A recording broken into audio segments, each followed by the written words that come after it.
The wrench slipped from Sarah's grease-stained fingers as another mortar round exploded beyond the perimeter fence.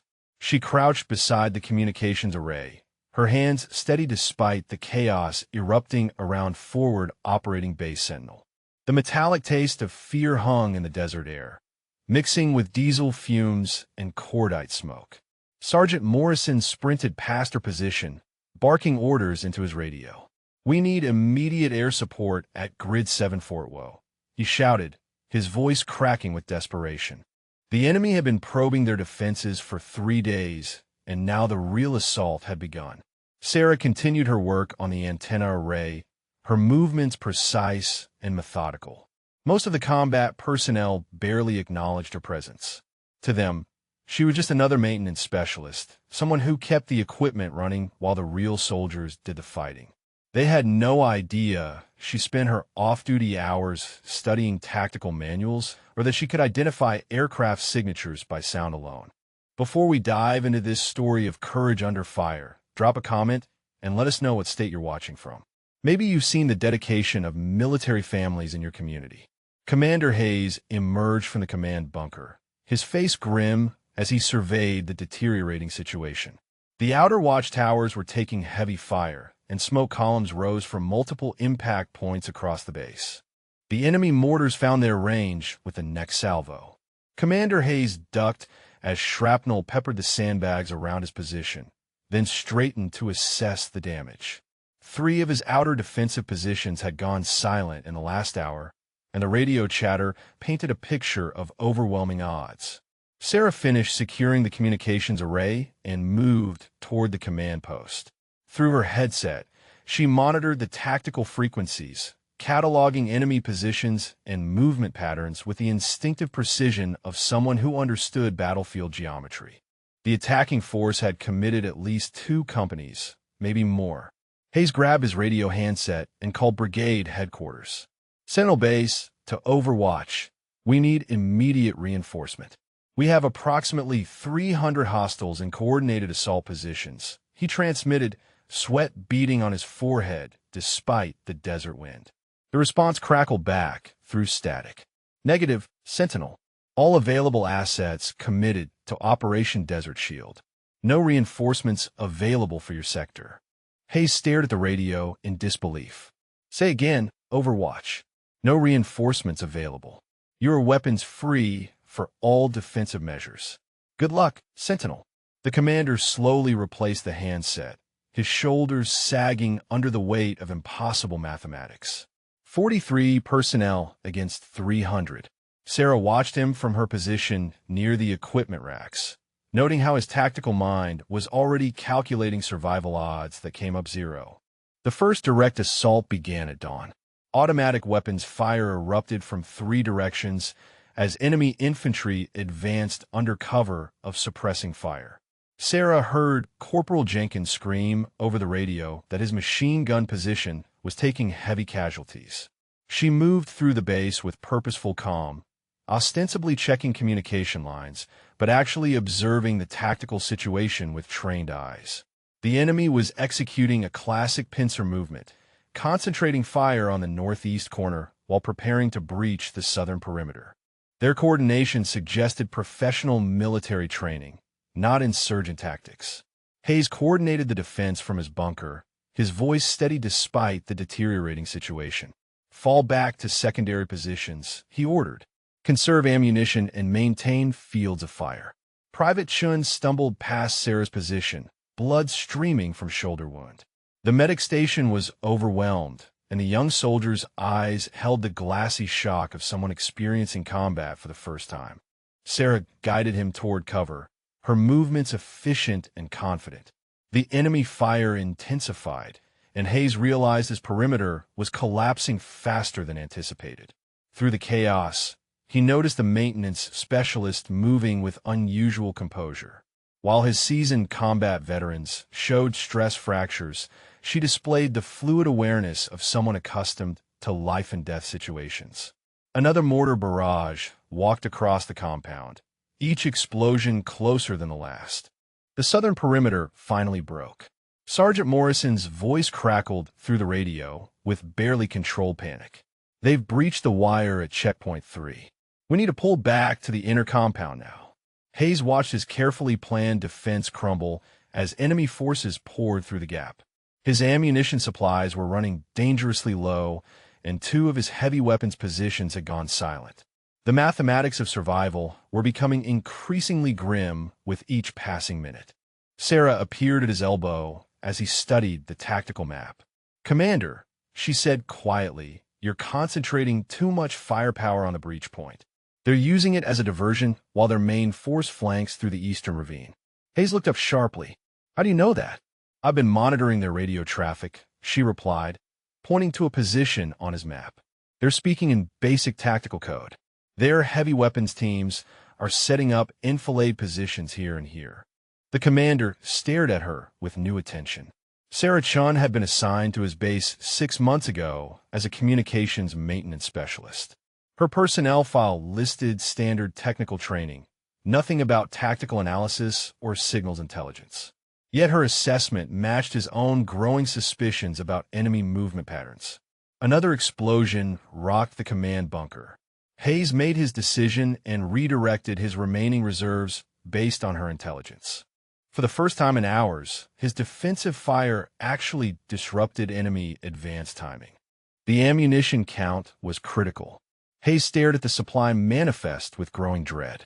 12 magazines for the squad automatic weapons, maybe 40 rounds for the remaining heavy machine gun, and enough mortar rounds for one final defensive barrage.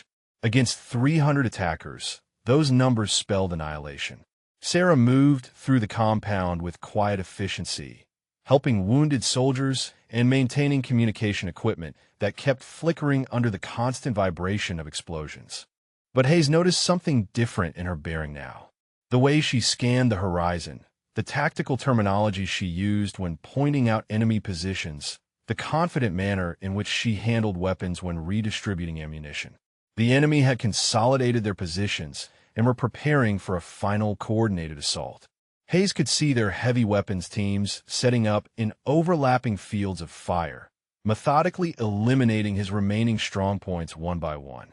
Professional soldiers executing a textbook elimination of a fixed defensive position. He keyed his radio for one final attempt. "Overwatch, this is Sentinel Base. We are critically low on ammunition and facing overwhelming odds. Request immediate air support, any available assets." The response came back flat and final. "Negative, Sentinel. No assets available. Maintain your position as long as possible." Hayes set down the handset and looked at his remaining personnel. 18 effective fighters against an enemy force that had taken minimal casualties. Sarah stood near the radio equipment, her expression calm, but her eyes holding a strange intensity he had never seen before. Hayes gathered his remaining personnel in the command bunker. The final assault would begin within the hour, and he needed to prepare them for what was essentially a last stand. His voice remained steady as he outlined their defensive positions, but everyone understood the mathematics of their situation. "We hold this position as long as possible," he said, looking each soldier in the eye. "Make every shot count. Stay disciplined, and we might take enough of them with us to matter." Sarah listened from the back of the group, but her attention kept drifting toward the flight line. A single A-10 Thunderbolt II sat on the tarmac, grounded for maintenance issues that she had been working to resolve. The aircraft was fully armed and fueled, waiting for a pilot who was 300 miles away with the rest of the squadron.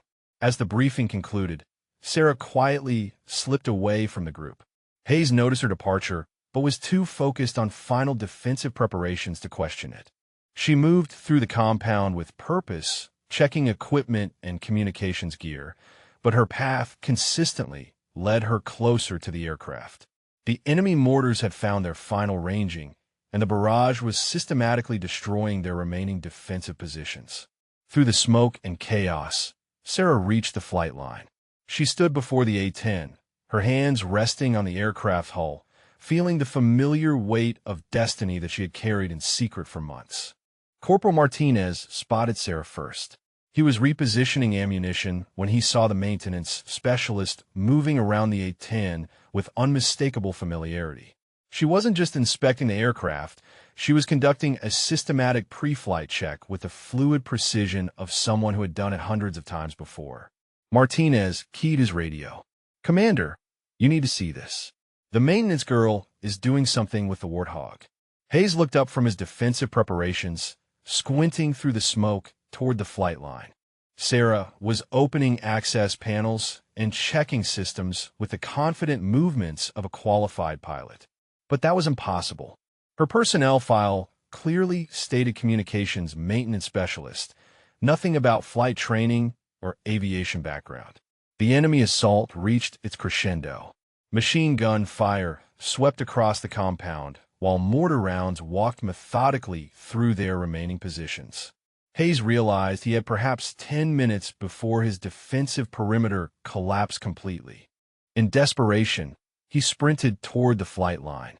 Sarah was already in the cockpit, running through startup procedures. Hayes climbed onto the wing and stared at her in amazement. "What the hell are you doing, Chun?" She looked up from the instrument panel, her expression calm but intense. "Getting us out of this situation, Commander. I should have told you earlier, but my previous assignment was flying close air support missions in Afghanistan." Hayes felt his world shift. "You're a pilot?" Sarah's hands moved across the instrument panel with practiced efficiency. "Captain Sarah Chun, call sign Thunderbolt 7, she said, not looking up from her pre-flight checklist. 300 combat hours in the A-10, specialized in close air support and danger-close missions."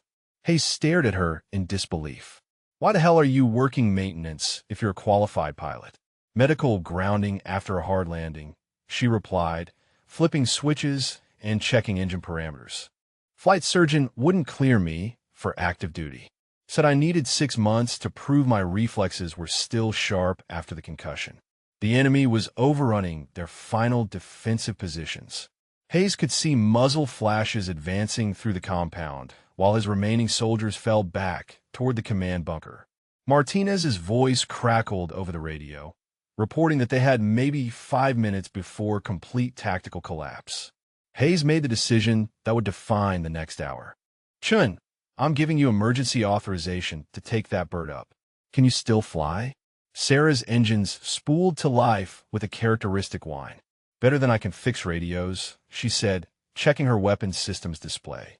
30mm cannon loaded, full complement of Hydra rockets and 2 Maverick missiles. Should be enough to even the odds. The aircraft taxied toward the runway as enemy mortars bracketed the flight line. Hayes jumped down from the wing and sprinted toward cover, his radio already coordinating target information for the most unlikely air support mission of his career. The A-10 rolled down the runway as enemy small arms fire peppered the tarmac around it. Sarah advanced the throttles, feeling the familiar surge of twin turbofan engines pushing her aircraft toward takeoff speed. Tracer rounds zipped past the cockpit, but she maintained her focus on airspeed and engine parameters with the calm precision of someone who had launched under fire before. Hayes coordinated from the command bunker, his remaining soldiers providing final target coordinates. Thunderbolt 7, enemy concentration at grid 874. Approximately 2 companies in assault formation. Danger close, friendlies within 100 meters. "Copy that, Sentinel," Sarah replied, her voice steady over the radio. "Rolling in from the northeast. Mark your positions with smoke and keep your heads down." The aircraft lifted off just as enemy mortar rounds impacted the runway behind her. Sarah climbed rapidly, banking toward the combat zone while cycling through her weapon systems. The familiar weight of the A-10 felt like coming home after months of pretending to be someone else. Below, Hayes watched the aircraft disappear into the dawn sky. His defensive perimeter had collapsed to the inner compound, and enemy soldiers were advancing through the outer buildings. Martinez threw purple smoke grenades to mark friendly positions while the remaining defenders prepared for what they assumed would be their final firefight. Sarah's voice crackled over the radio. "Sentinel, Thunderbolt 7 is inbound. Time to show these guys what close air support really means." The A-10 dove from 3,000 feet with the unstoppable momentum of an avenging angel. Sarah lined up her first attack run on the eastern ridge, where enemy heavy weapons teams had established their commanding positions. The Gu-8 cannon spun up with its distinctive whining roar as she acquired her targets.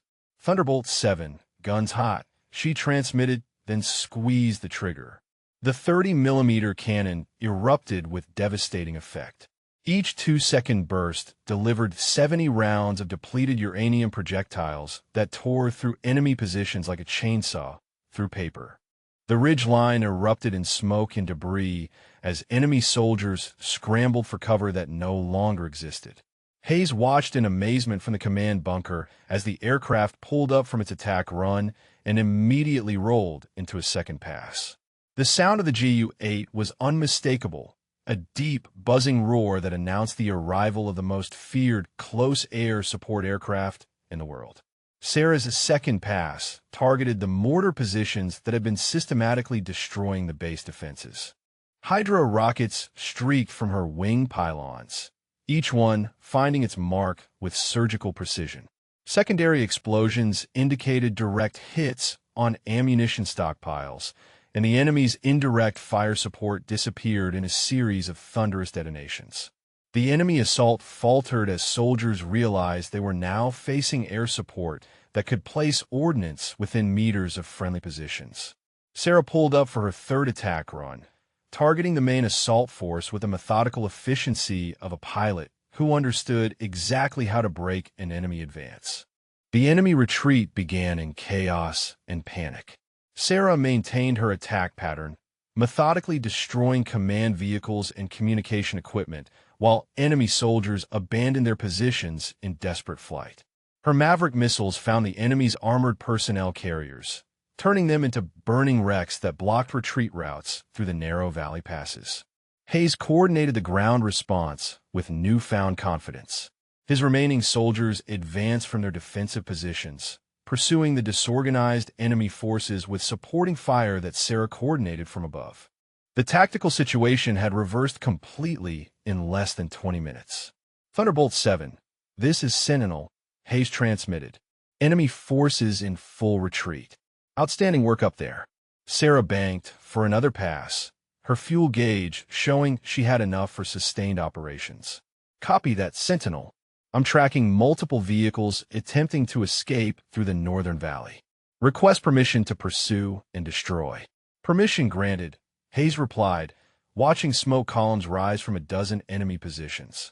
His ammunition shortage was no longer critical because there were no longer enough enemy forces to threaten his perimeter. The A-10 disappeared over the ridge line, hunting the retreating enemy with relentless efficiency.